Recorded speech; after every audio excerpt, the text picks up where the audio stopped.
आप सभी को मेरा नमस्कार। मैं doctor Priyanka Singh, assistant professor department of chemistry, government Digvijay PG autonomous college, Rajnandgaon, Chhattisgarh से। आज हम देखेंगे पोस्ट्यूलेट्स ऑफ क्वांटम मैकेनिक्स। सबसे पहले पोस्ट्यूलेट नंबर 1।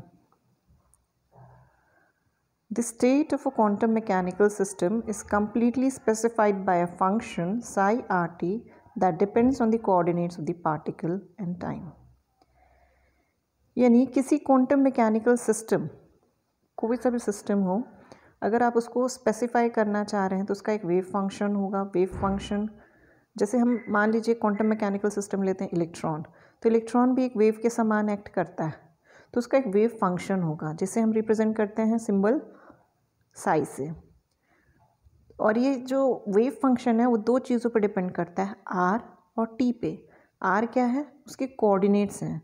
जो भी हम पार्टिकल ले रहे हैं क्वांटम मैकेनिकल पार्टिकल, आर उसके कोऑर्डिनेट्स हैं, यानी स्पेस में वो कौन से पोजीशन पे है, एक्स वाई और जेड एक्सिस का यूज़ करके आप बता सकते हैं उसका पोजीशन क्या है। और समय, यानी कोई भी क्वांटम मैकेनिकल सिस्टम ले लिया जैसे इलेक्ट्रॉन, तो उसका वेव फंक्शन होगा साई, और वो डिपेंड करेगा किस पे?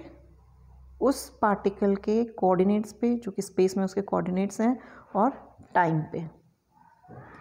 This function called the wave function और state function has the important property that psi star r T D tau is the probability that the particle lies in the volume element d tau located at time t।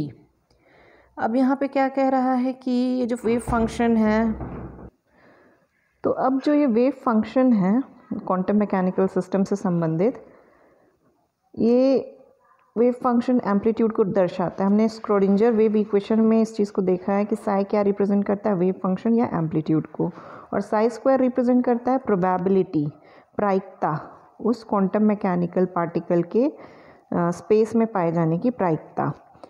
तो साई को directly, Sai square directly नहीं लिखा जाता, साई को multiply किया जाता है उसके कॉम्प्लेक्स कॉन्जुगेट से, साई एस्ट्रिक्स से। तो यहाँ पे जो psi asterisk psi D tau है वो उस पार्टिकल के पाए जाने की प्रायिकता बता रहा है, और डी टाउ यहाँ पे क्या है? वॉल्यूम एलिमेंट, कि इस पर्टिकुलर वॉल्यूम में, आयतन में जो भी क्वांटम मैकेनिकल सिस्टम है, पार्टिकल है, वो टाइम टी पे उसके पाए जाने की प्रायिकता क्या होगी? Psi asterisk psi D tau से वो निकलता है। The wave function must satisfy certain mathematical conditions because of this probabilistic interpretation। तो वेव फंक्शन को साथ ही साथ कुछ मैथमेटिकल कंडीशंस भी फुलफिल करने होंगे, उनको पूरा करना होगा। For the case of a single particle, the probability of finding it somewhere is 1, so that we have the normalization condition। तो अगर हम किसी सिंगल पार्टिकल, जैसे मान लीजिए एक इलेक्ट्रॉन की बात करते हैं, तो उसके स्पेस में किसी वॉल्यूम में पाए जाने की जो प्रोबेबिलिटी है, प्रायिकता है, वो 1 होगी। तो यहाँ पे एक कंडीशन आता है जिसे नॉर्मलाइजेशन कंडीशन कहते हैं। तो वो कंडीशन क्या है? Integrating psi asterisk R T D tau between the limits -∞ to infinity is equal to 1। तो अगर कोई सिस्टम इस कंडीशन को फुलफ़िल करता है तो उसे नॉर्मलाइज कंडीशन कहते हैं। इस इक्वेशन का सिंपल से यही मीनिंग है कि जो भी पार्टिकल है उसकी स्पेस में पाए जाने की प्रोबेबिलिटी कितनी होगी? 1। The wave function must also be single valued, continuous and finite. तो जो वेव फंक्शन है उसकी वैल्यू सिंगल होनी चाहिए, एक टाइम पे 2 या 3 वैल्यूज़ नहीं होनी चाहिए, कंटिन्यूस होनी चाहिए, सतत होना चाहिए, और फाइनाइट यानी निश्चित मान होना चाहिए। तो इस स्लाइड में हमने क्या देखा कि कोई भी क्वांटम मैकेनिकल सिस्टम है तो उसे हम कैसे डिफाइन करेंगे? Psi R T. जैसे इलेक्ट्रॉन है तो उसका एक वेव फंक्शन होगा जो साई से रिप्रेजेंट होगा। आर क्या है? उसके जो पार्टिकल है उसके स्पेस कोऑर्डिनेट्स हैं, टी टाइम है, और साथ ही साथ हमने ये भी देखा कि उस पार्टिकल के स्पेस में वॉल्यूम एलिमेंट डी टाउ में पाए जाने की प्रोबेबिलिटी किससे मिलेगी? Psi asterisk psi D tau से मिलेगी।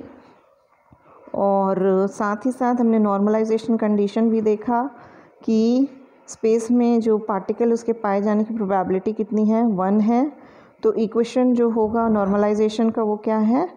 integrating psi asterisk psi d tau between the limits minus infinity to plus infinity is equal to 1 और single valued continuous of finite wave function होना चाहिए, यानी एक मान वाला, सतत और निश्चित मान वाला होना चाहिए। अब इससे हम नेक्स्ट स्लाइड में इलेबोरेट करेंगे, जिसे कहते हैं boundary conditions for Sai. In order for psi to be a solution of the Schrodinger equation to represent a physically observable system, psi must satisfy certain constraints. तो psi जो वेव फंक्शन है, अगर वो स्क्रोडिंजर वेव इक्वेशन का solution है और वो किसी फिजिकली ऑब्जर्वेबल सिस्टम को रिप्रेजेंट कर रहा है, तो उसे कुछ कंडीशंस फुलफिल करने होंगे, कुछ कंडीशंस मानने होंगे। जैसे it must be single valued function of x and T. जो साई है, एक्स अभी हमने पोजीशन देखा था, कोऑर्डिनेट्स, उसे एक्स से रिप्रेजेंट किया जा रहा है, टाइम टी से रिप्रेजेंट किया जा रहा है। तो ये जो साई है वो सिंगल वैल्यूड होना चाहिए, एक ही मान होना चाहिए। Must be normalisable, this implies that this psi tends to 0 as x tends to infinity. Normalisable होना चाहिए वेव फंक्शन, जैसे जैसे x का मान इनफाइनाइट होता जाएगा, साई का मान कैसा होता जाएगा, 0। Sai x must be continuous function of x। तीसरा कंडीशन कहता है कि जो साई है उसे x का सतत फंक्शन होना चाहिए। साई मस्ट बी फाइनाइट, उसकी वैल्यू एक निश्चित वैल्यू होनी चाहिए, फाइनाइट होनी चाहिए। और यहाँ पर हम इस ग्राफ में देख सकते हैं, ये जो ग्राफ हम देख रहे हैं इसमें किसी x के एक मान के लिए साई के कितने मान देखने को मिल रहे हैं, 3 मान देखने को मिल रहे हैं, यानी ये सिंगल वैल्यूड नहीं है। इस ग्राफ में आप देखिए साई की वैल्यू, x की वैल्यू बढ़ाने पे कहाँ पहुँचेगी, इन्फिनिटी की ओर पर पहुँचेगी, जबकि साई की वैल्यू कैसी होनी चाहिए, फाइनाइट होनी चाहिए। तो ये भी कंडीशन फुलफिल नहीं करता है। इस ग्राफ की अगर हम बात कर रहे हैं तो यहाँ पर देखिए कि ये कंटिन्यूस नहीं है, ब्रेक है, यहाँ पे सतत नहीं है साई का मान, तो ये भी कंडीशन फुलफिल नहीं करता। और ये जो चौथा ग्राफ है ये सभी कंडीशंस को फुलफ़िल करता है। सिंगल वैल्यूड है, ये एक मान वाला, कंटिन्यूस है, सतत है और फाइनाइट है, निश्चित मान है इसका। तो ये सभी कंडीशंस को फुलफ़िल करता है। Second postulate, to every observable in classical mechanics there corresponds an operator in quantum mechanics। तो क्लासिकल मैकेनिक्स में कोई भी ऑब्जर्वेबल है, एनर्जी है या वेव मतलब एंगुलर मोमेंटम, कोई भी ऑब्जर्वेबल वैल्यू है क्लासिकल मैकेनिक्स में, तो क्वांटम मैकेनिक्स में उसके लिए एक ऑपरेटर, संकारक मौजूद है। The classical expression can be written in terms of the variables and then converted to the operator। तो क्लासिकल एक्सप्रेशन के जो भी ऑब्जर्वेबल हैं उनको वेरिएबल के फॉर्म में लिखा जाता है और फिर उसे ऑपरेटर में परिवर्तित कर दिया जाता है। An operator is a symbol for a mathematical procedure which tells about carrying out a specific procedure on any function। तो ऑपरेटर क्या है, ऑपरेटर एक सिंबल है, जैसे स्क्वायर रूट का सिंबल। तो जब आप स्क्वायर रूट का सिंबल यूज़ करते हैं किसी नंबर के साथ तो आपको पता चल जाता है कि उस नंबर का आपको स्क्वायर रूट, वर्गमूल निकालना है। तो ऑपरेटर एक सिंबल है मैथमेटिकल प्रोसीजर में जो कि हमें बताता है कि किसी फंक्शन के साथ एक्चुअली किया क्या जाना है। यदि आप प्लस साइन को यूज़ कर रहे हो वो भी एक मैथमेटिकल ऑपरेटर, यानी दो नंबर्स के बीच यदि प्लस साइन है तो उन्हें जोड़ना है, माइनस साइन है तो उन्हें घटाना है। An operator converts one function into another। एक ऑपरेटर का काम क्या है, वो एक फंक्शन को दूसरे फंक्शन में परिवर्तित करता है। जैसे यहाँ पे हम डिफरेंशिएशन ऑपरेटर को देख रहे हैं, डी बाई डी एक्स, ये एक ऑपरेटर है, X to the power N एक फंक्शन है। तो यदि operator D by D X को अप्लाई करते हैं function X to the power N पे, तो हमें दूसरा फंक्शन मिलेगा N X to the power n minus 1। अब दूसरा ऑपरेटर देखते हैं, इंटीग्रेशन का operator. Integrating x to the power n into D X is equal to X to the power n plus one upon n plus one. यानी integration का जो symbol है वो एक ऑपरेटर है। यदि उसे x to the power n function पे अप्लाई करते हैं तो आपको जो दूसरा फंक्शन मिलेगा वो है x to the power n plus one upon n plus one. तो हमने इस स्लाइड में क्या देखा कि क्लासिकल मैकेनिक्स में कोई भी ऑब्जर्वेबल है तो उसका क्वांटम मैकेनिक्स में एक ऑपरेटर है। ऑपरेटर क्या है? वो एक मैथमेटिकल सिंबल है जो कि एक सिंबल है जो ये बताता है कि किसी फंक्शन पे यदि उस ऑपरेटर को अप्लाई करेंगे तो हमें मैथमेटिकल प्रोसीजर क्या फॉलो करना है। अगर ऑपरेटर को किसी एक फंक्शन पे अप्लाई करते हैं तो दूसरा फंक्शन मिलेगा। एग्जाम्पल है डिफरेंशिएशन और इंटीग्रेशन का, अभी हमने देखा। यहाँ पे कुछ ऑब्जर्वेबल दिए हुए हैं इस टेबल में और उनके ऑपरेटर।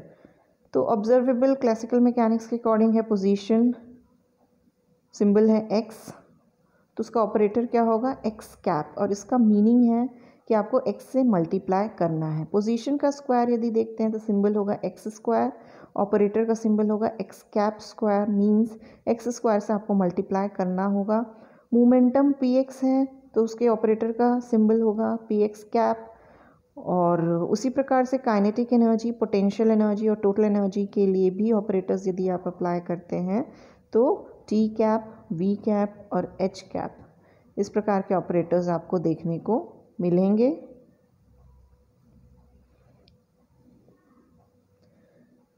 यहाँ एग्जाम्पल देखते हैं सम ऑफ ऑपरेटर्स, यानी ऑपरेटर्स को आप जब जोड़ते हैं तो a cap plus b cap, ये दो ऑपरेटर्स के सम को यदि फंक्शन f पे अप्लाई करेंगे तो क्या मिलेगा? a cap f plus b cap f, यानी दोनों ही ऑपरेटर्स को फंक्शन पे अप्लाई करना होगा। डिफरेंस ऑफ ऑपरेटर्स सम के समान ही होगा। a cap minus b cap apply कर रहे हैं फंक्शन f पे, तो हमें सॉल्व कैसे करना होगा? a cap f minus b cap f। Linear operator, linear operator way operators होते हैं जो इस कंडीशन को फुलफिल करते हैं।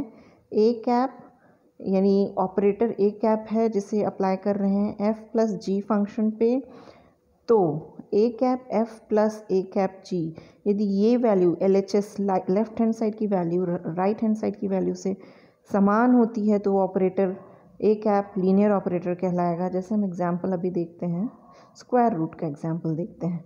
अंडर रूट 16 प्लस n, तो लीनियर ऑपरेटर के नियम से अगर हम इसको अप्लाई करते हैं तो ये under root 16 plus under root 9, solve करने पे मिलेगा अंडर रूट 25, और राइट हैंड साइड में मिलेगा under root 16 plus under root 9। Solve कीजिए, लेफ्ट हैंड साइड में है 5, राइट हैंड साइड में है 4 plus 3, 4 plus 3 7, left hand side में है आपका 5 और राइट हैंड साइड में है 7, तो दोनों वैल्यूज़ इक्वल नहीं है, यानी जो स्क्वायर रूट का जो ऑपरेटर है, अंडर रूट का जो ऑपरेटर है, वो एक लीनियर ऑपरेटर नहीं है। Postulate 3, in any measurement of the observable associated with operator A cap, the only values that will ever be observed are the eigenvalues which satisfy the eigenvalue equation.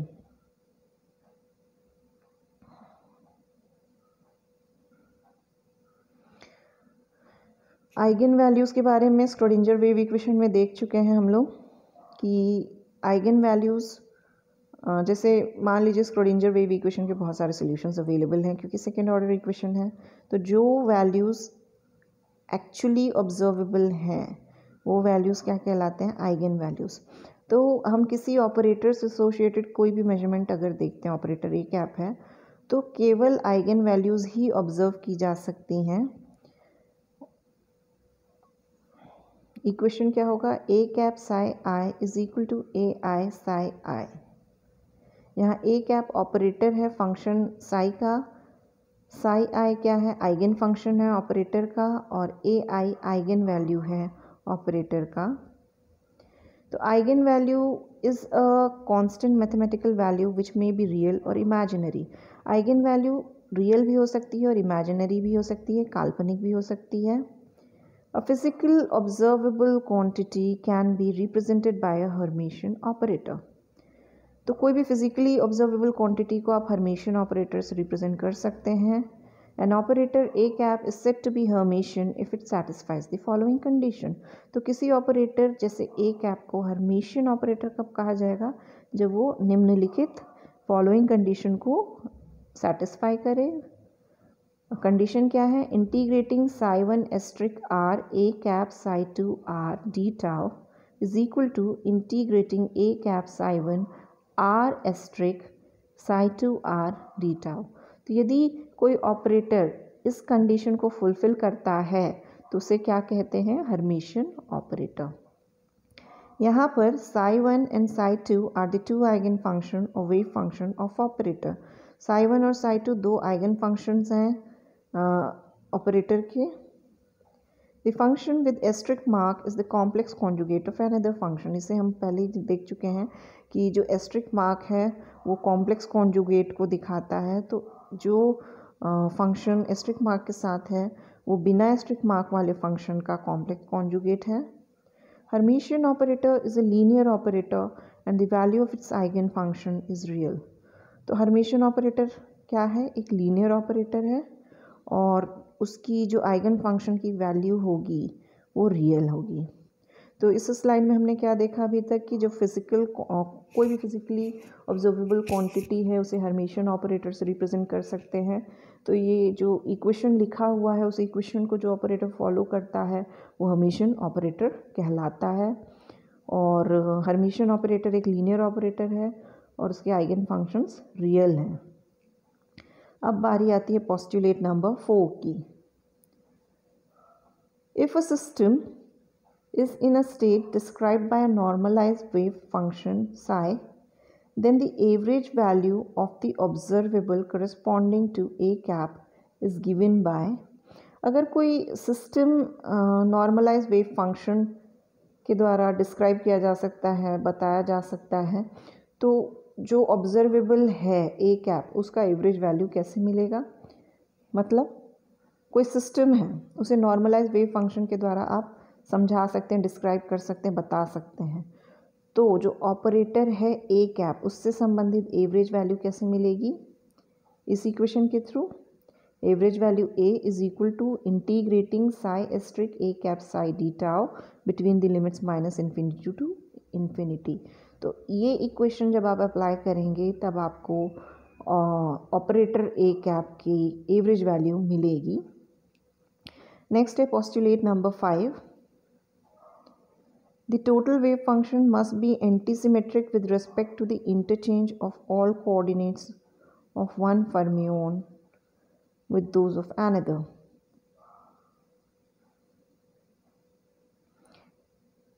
यदि आप एक fermion को दूसरे